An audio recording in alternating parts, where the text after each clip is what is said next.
Mesdames et messieurs, bonjour. Bienvenue dans votre rubrique Live des titres de ce jeudi 13 juin 2024 sur vos chaînes préférées Speedline Télévision. C'est le quotidien Les 4 vérités qui ouvre le bal de ce numéro. On aperçoit à la une. Au commissaire à la prévention de la corruption, Talon nomme un grand défenseur de la rupture. Jacques Migan remercie Talon et s'en remet à Dieu. Vous aurez plus de détails à la page 4 de cette parution. Toujours avec le même quotidien, après le tirage au sort des places, le nouveau marché de Bégamin ouvre ses portes samedi. Les détails sont à lire à la page 7.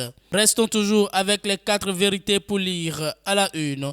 Élection des représentants des médias à la RAC. Armand Oussou, Basile Thibozo et Lionel Gbeganoune élus. Et pour finir avec ce quotidien, fête de la Tabaski dimanche 16 juin, férié, chômé et payé, informe le quotidien. Passons à présent au quotidien Le Télégramme d'Étienne Ouessou pour lire à la une. Crise Bénin-Niger, les 5 citoyens nigériens interpellés à ses mains, présenté à la Criette ce jour. Des détails à la page 2 de cette parution, on lit ceci. Les menaces des autorités nigériennes ne suffiront pas pour faire libérer les 5 Nigériens arrêtés au niveau du terminal de Semekodi. Selon les informations, ils seront présentés les toutes prochaines heures à la Cour de répression des infractions économiques et du terrorisme. Les 5 ressortissants nigériens appréhendés mercredi dernier sur la plateforme de Semekodi sont attendus à la Cour de répression des infractions économiques et du terrorisme, CRIET. Selon le correspondant de RFI au Bénin, les 5 personnes appréhendées, dont la directrice générale adjointe de WAPCO Niger, doivent comparaître devant le procureur Mario Metonou ce mercredi 12 juin ou au plus tard jeudi. La police judiciaire béninoise a quasiment achevé les enquêtes dans le dossier relatif à l'interpellation de 5 Nigériens sur le site du terminal de Semekodi, indique la même source. Les suspects sont accusés d'infiltration sur le site et le port de faux badges, informe le quotidien. Et pour finir avec le Télégramme, RAC, 7e mandature, résultat des élections des représentants des professionnels des médias.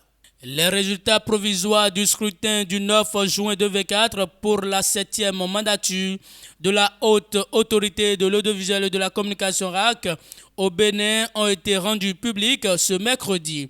Les représentants des professionnels des médias élus ont été dévoilés par le président de l'instance régulatrice des médias au Bénin. Dans la catégorie presse écrite, Basile Thibozo a remporté l'élection avec 207 voix, ce qui équivaut à 49,05% des suffrages exprimés. Son concurrent Franck Poitiemin a obtenu 204 voix, soit 48,38% des suffrages exprimés. Pour la catégorie audiovisuelle, Armand Oussou a été largement plébiscité avec 411 voix sur 520 exprimés, représentant ainsi 79,04% des suffrages exprimés. Il devance l'actuelle présidente de l'UPMB, Zakiat Latoundi, qui a réuni 90 voix, soit 17,03% des suffrages exprimés. Enfin, dans la catégorie des techniciens de télécommunications, Lionel Gbeganoune a été élu avec 120 voix sur 233 suffrages exprimés, ce qui équivaut à 51,50%. Semassa Guy Modeste a obtenu la 2e position avec seulement 37 voix, informe le quotidien à la page 8 de cette parution. Mesdames et messieurs, et c'est tout pour ce numéro de votre rubrique Live des titres de ce jeudi 13 juin 2024 sur votre chaîne préférée Speedline Télévision. Merci pour votre fidélité, écoute et attention. Passez une très bonne journée.